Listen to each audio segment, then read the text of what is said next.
Against, folks. Bob, you want to talk on this or you want me to? Okay. All right, well, what you're seeing here is how we keep talking about how the private sector, we're out working, we're paying our taxes so that we can keep the state running. These workers are coming down from OEA. They're on the clock of the taxpayers. And that is the tremendous advantage that they have, whereas their employer, the state, allows them to actively leave their job to go actively protest to gain increased benefits for their employees. This is the state turning against the taxpayer right here. Now it's very important. That we, as the Tea Party, we as the 912 groups, we as the taxpayers, we are not against teachers, we're not against firefighters, we're not against the police. We all greatly respect their job. That is the take-home message. What we are against is the abuse of the organizations that represent them. And as you can see, nobody in America would think it's fair for taxpayers to be paying for people to get off their work. It may be nice to do that, but it is not to our advantage. This is what undermines society. It doesn't support it. And once again, they're coming after us, ask the enemy. They are coming. We are the golden geese. We are the ones laying the golden geese. Unions do not pay taxes. Governments do not pay taxes. The hard-working people in the private sector pay taxes so that we can afford to hire them, afford to pay their benefits, afford to make sure that the society works as a whole. When society breaks down is when you allow the state to concentrate a faction, as outlined in Federalist Paper number 10, to turn against society. So you have the union working for the best interest of a small group of people that is detrimental to society as a whole. That is how you bring society to its knees, and that is what they're doing. They're using taxpayer dollars to fight against the taxpayers. Hey, isn't school in session right now? Yes. How do you get out of school to come down here? Is this like a civics class, or what's going on here that you're not teaching? You're coming down here. We're personally. It's personally. So all you guys are leaving vacation days for this? Vacation days. Okay.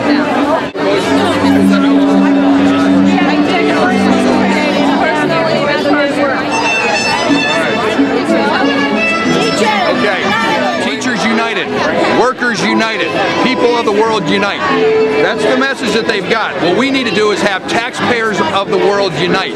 We need to start collectively bargaining for common sense, because when you talk to them, they negotiate in their union contract personal days so that they can come down here and use their personal days, not teaching our children, but negotiating higher wages and benefits for themselves. And this is what happens when you have a union. You're allowed to turn public employees against the people. Now, once again, we have no problem with the teachers, okay, but you can see how the union is abusing the workers, just like they abused them in the industrial base, and we all know how that turned out. One of the concerns is they keep saying, well, what about our wages and benefits? First of all, we need to return service to the public service sector. No longer can public service be about wages and benefits. We need to be recruiting the right type of people that are about public service, not wages and benefits. We need to have the highest quality people getting into the teaching field so that they educate our children so that we can remain the top economy in the world. I'm not so sure that's what we're seeing going on. All right, what I would recommend everyone do is, first of all, call your legislator, call your senator, call your House representative, and make sure that they know that the taxpayers are behind what they're doing as long as they vote for SB 5. We have got to rein in this collectively bargaining system. Only 30% of the government workforce is unionized. 70% of the government workforce gets by just fine. And so all we're asking you to do is be equal. Level the playing field. What you're seeing here is not about equality. You're talking about special rights and special benefits. You're talking about collective rights versus individual rights. They collectivize everybody, whether you're Democrat or Republican. You pay into the same union, and that same union gives all its money to Democrats. That's as un-American as you can get. And it's not about equality. It's not about shared sacrifice. It's about special privileges and extra benefits for one group paid for by the other group. It is literally, if you take a look at Grove City, it's literally robbing the poor to give to the rich. The teachers have salaries twice the median average of the taxpayers in that community. We cannot have the public sector making so much more than the private sector, because what's that going to do? If you have the rich benefits in the public sector versus the private sector, you're going to pull all the good workers out of the private sector and send them to work for the government, shifting dollars around instead of creating dollars.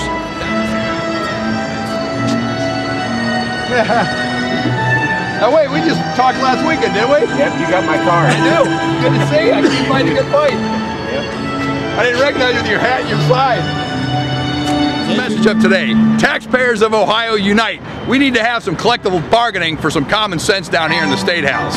Do you know what they're chanting in there? What? This is really ironic. Kill the bill. Kill the bill, yeah. Yeah, you gotta love that one, especially out in Arizona. But we heard about all this hostile language.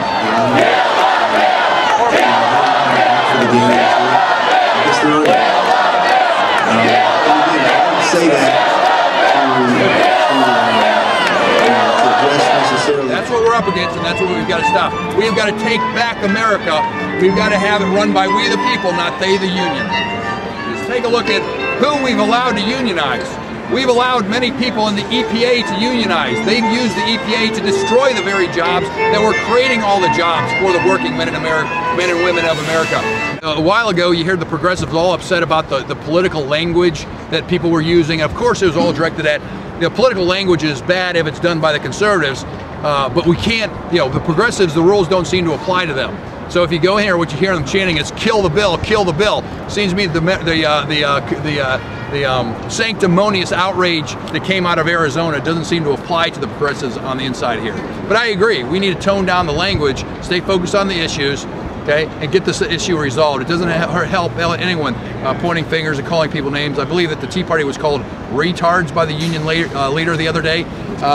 They can say that. I don't think it's helping their cause. I certainly don't see any of that violence or language coming out of the Tea Party. You do see people like myself holding up FDR's letter that he himself wrote explaining why we should never allow public service unions. Joe, what brings you down here today? Well, I just got a chance to talk to a state senator from Columbus this morning, Jim Hughes, and he's a good friend of mine. It is going to be a long day. I felt he needed a little nudge. I want to he's a Republican.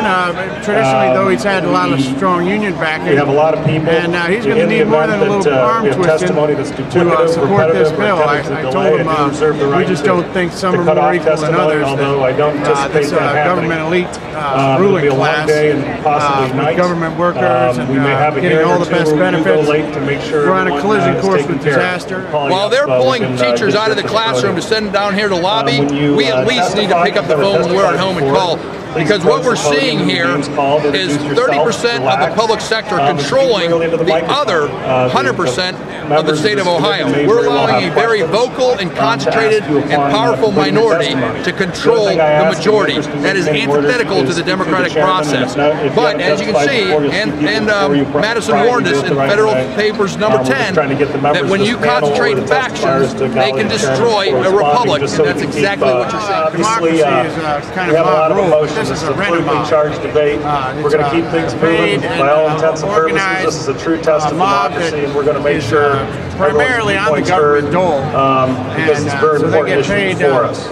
They're paid to come here, they're recording devices, they're given stay consistent with our prior literature, they're given stickers, they're given t-shirts, for recording devices and photos, things like that have been denied.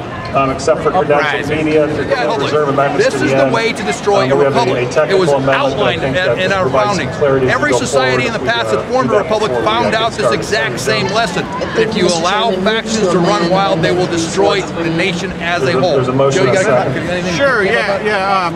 Well, this democracy is really a transition phase to a dictatorship. Now, what you see here is a cloud-driven strategy of overloading the system. When you can feed at the trough, different factions all vying for the government trough, then pretty soon all the handouts overload the system, it collapses, and a dictatorship results. Yeah, I believe Alexander Tillotson said something like that a democracy cannot exist in the long run, because as soon as people figure out they can vote themselves largesse from the public treasury, that's what they'll do, and they'll bankrupt society. That's what's going on here. We're straying away from a republic, we're getting closer to democracy, and the results always end bad. They still, I think, will be able to negotiate wages and benefits. And again, as I said in my testimony, the teachers and the unions are so organized. Listen to people out here. I mean, they've got hundreds, maybe thousands of people here, and they're experienced. And it's just not a fair balance. Now, I agree with you that, as I said in my testimony also, the public is partially blamed potential power they could have if they were organized well. My name is Bob Connors. I'm from Bridgeport, Ohio. I represent We the People, Ohio Valley, a Tea Party in that area. I'm here because we're out of money. There is no more money. And I don't know why these guys don't understand there is an end to the money. Today, the unions are all out here on our dime. They're all getting paid today. Every state worker here is getting a paycheck for today. We're out here on our own dime, and we can't afford them anymore. I'm just saying, no offense, we can't afford it anymore. Today, the unions are all here in force, and they're organized. We Tea Party people are getting organized, but our call today should be, remember November, because we outnumber them. Thank you very much. Forced on an employee who doesn't wish to join the union. We're in favor of the Senate Bill 5. How come? Well, Ohio's got almost an $8 billion deficit. We're going to have to address eventually. Well, we'll just print that money, don't we? Well, yeah. But actually, I guess the federal government thinks that's our solution anyway. No, but apparently the state can. I talked to a gentleman earlier today who said that the Tea Party movement hates firefighters and police officers. Nothing could be further than the truth. My husband is a commercial roofer. He's been unemployed the majority of the last 2 years. We took a $30,000 hit a year. We have suffered greatly because of the economy, along with about 4.1 million other Ohioans in the last couple of years. All we're asking is that everybody kind of sacrifice to get Ohio on track so we can all eventually be prosperous. You know, it's not a matter of trying to take money away from people. It's rough times, and we need to kind of just pull some of this back a little bit for the sake of our children and our grandchildren. Jennifer Hiles, Sugar Grove, Ohio. I'm with the Hockey Hills Tea Party Patriots. Oh, very good. Thanks.